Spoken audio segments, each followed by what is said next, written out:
ప్రతిష్టాత్మకంగా ఏర్పాటు చేసినటువంటి చట్టంపై అవగాహన సదస్సు మరి భూ సంబంధమైనటువంటి సమస్యలు పరిష్కరించాలని చెప్పి రాష్ట్ర ప్రభుత్వం ఒక లక్ష్యంతో, ఒక బృహత్తరమైనటువంటి లక్ష్యంతో మరి భూ సమస్యలు పరిష్కరించాలనేటువంటి ఒక లక్ష్యంతో అనేకమైనటువంటి గ్రామాలు జరుగుతూ ఉన్నది. అందులో భాగంగా బోరుపల్లి గ్రామానికి వచ్చి మరి భూ సంబంధ సమస్యలు ఏమున్నా మరి మిస్సింగ్ సర్వే నెంబర్ కావచ్చు, అదేవిధంగా ఎక్సెస్ ల్యాండ్ కావచ్చు, అదేవిధంగా డిఎస్ పెండింగ్ కావని చెప్పి రెవెన్యూ యంత్రాంగం అంతా ఇవాళ గ్రామాలకు వస్తూ ఉంది. గ్రామాలకు వచ్చి గ్రామీణంలో ఉన్నటువంటి రైతాంగాన్ని అంతా కూడా తహసీల్దార్ గారి నాయకత్వంలో ఇవాళ గ్రామాలకు వచ్చి ఇవాళ మీ సమస్యలు చెప్పండి అని చెప్పి మనం ముందుకు రావడం చాలా సంతోషించదగ్గ పరిణామం.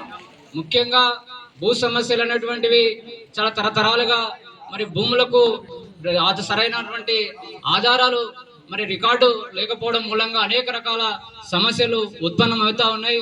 అనేక సంవత్సరాలుగా అనేక చట్టాలు వస్తూ ఉన్నాయి. భూ సంబంధమైన సమస్యలు 1940-50 దశకంలో 6వ చట్టం కావచ్చు, 1971లో కావచ్చు, 79-80 కాలంలో కావచ్చు, మొన్న 26వ చట్టం కావచ్చు, ఇప్పటికీ 2025 6వ చట్టం కావచ్చు, అనేకమైనటువంటి 6వ చట్టాలు వస్తూ ఉన్నాయి. చట్టాలు వచ్చినప్పుడల్లా రైతులకు కొన్ని అవకాశాలు వస్తూ ఉన్నాయి.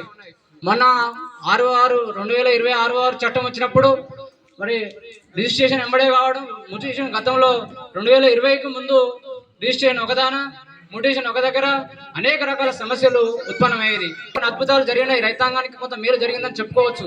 కానీ అదే సందర్భంలో మరి భూ సంబంధమైన సమస్యలు వచ్చినప్పుడు కేవలం భూ సంబంధ సమస్యలు వస్తే తహసీల్దార్కి కానీ, ఆర్డీఓకి కానీ, కలెక్టర్ కానీ ఫిర్యాదు చేసుకునేటువంటి వెసులుబాటు లేకుండే 2026వ చట్టంలో.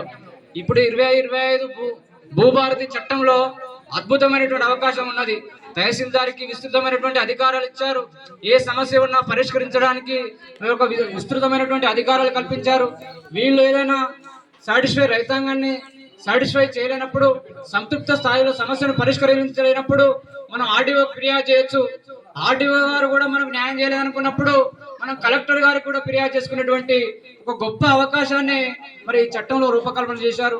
కలెక్టర్ గారు కూడా మనకు న్యాయం చేయలేదు. మరి అట్లాంటప్పుడు మళ్ళీ రెవెన్యూ మరి ట్రిబ్యునల్స్ కూడా ఉన్నాయి. మనకు ట్రిబ్యునల్స్ కూడా మనం వెళ్ళవచ్చు.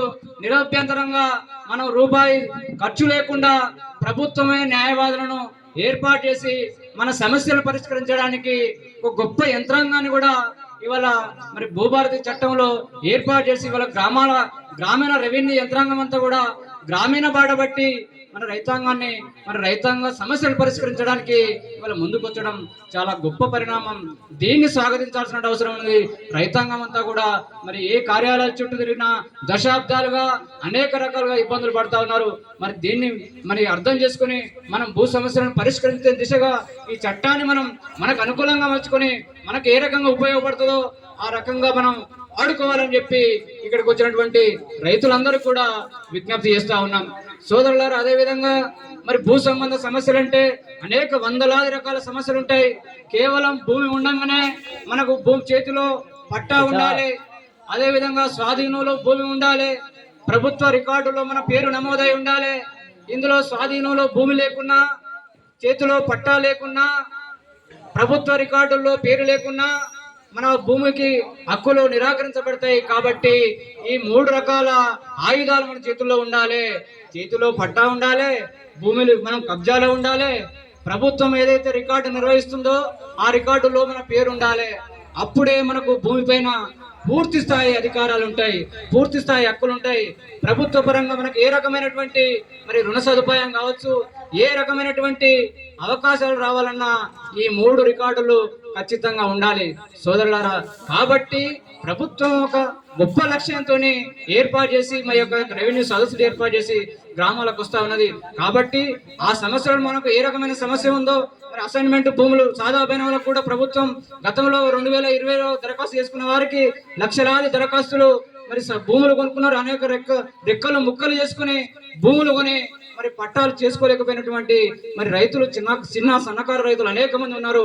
వాళ్ళకు కూడా మోక్షం లభించడానికి ఈ భూభారతి చట్టంలో ఒక గొప్ప వెసులుబాటును కల్పించారు. దాన్ని మనం మనం అర్థం చేసుకొని సద్వినియోగం చేసుకోవాలి. మనకున్న సమస్యలను మన యంత్రాంగానికి చెప్పుకోవాలని చెప్పి ఈ సందర్భంగా ఇక్కడికి వచ్చినటువంటి రైతులందరూ కూడా విజ్ఞప్తి చేస్తా ఉన్నాం. కొందరికి భూమి మాత్రమే ఉంటుంది, చేతిలో పట్టా ఉంటుంది, ప్రభుత్వ రికార్డుల్లో పేరుండదు. మన చేతిలో ఉన్న పాస్బుక్ ఉంటుంది, కానీ ప్రభుత్వం దగ్గర రెవెన్యూ అధికారుల దగ్గర వాళ్ళు నిర్వహించే రికార్డులో మన పేరు ఉండదు. స్వాధీనంలో భూమి ఉంటుంది, కానీ ఆ ప్రభుత్వ రికార్డులో పేరు ఉండదు. ఇట్లాంటి సమస్యలు కొందరికి ఏముంటది, స్వాధీనంలో భూమిలో కబ్జా ఉన్నాం, ప్రభుత్వ రికార్డు నిర్వహించే రికార్డుల్లో పేరు ఉంటుంది, చేతిలో పట్టా ఉంటుంది, కానీ కబ్జాలో ఉన్నాం. ఈ రకమైన సమస్యలు వాళ్ళు కొంతమంది ఉన్నారు. ఒక్కొక్కరికి ఒక్కొక్క రకమైన దీనగాథ. కాబట్టి మీకు ఏ రకమైన సమస్యలు ఉన్నా మనం నిరభ్యంతరంగా దరఖాస్తు చేసుకోండి. గతంలో ఏదైనా భూ సంబంధ సమస్యలు ఉన్నప్పుడు ధరణిలో మరి దరఖాస్తు చేసుకుంటే మరి వాళ్ళు అనివార్య కారణాల వల్ల తిరస్కరించబడితే మళ్ళీ దానికి వేరే మార్గం ఉండకపోయేది. మళ్ళా సివిల్ కోర్టులకు వెళ్ళాలి. సివిల్ కోర్టుల చుట్టూ తిరగలేక ఆ న్యాయవాదులకు డబ్బులు చెల్లించలేక రైతులు చాలా ఇబ్బందులు పడ్డటువంటి పరిస్థితులు మనం గమనించాం. ఒక్కొక్క దరఖాస్తు చేసుకున్నప్పుడల్లా 1100 రూపాయలు మరి రైతు ఖర్చు పెట్టుకున్నటువంటి అవకాశం ఉండేది. దానివల్ల రైతులు తీవ్రంగా నష్టపోయారు.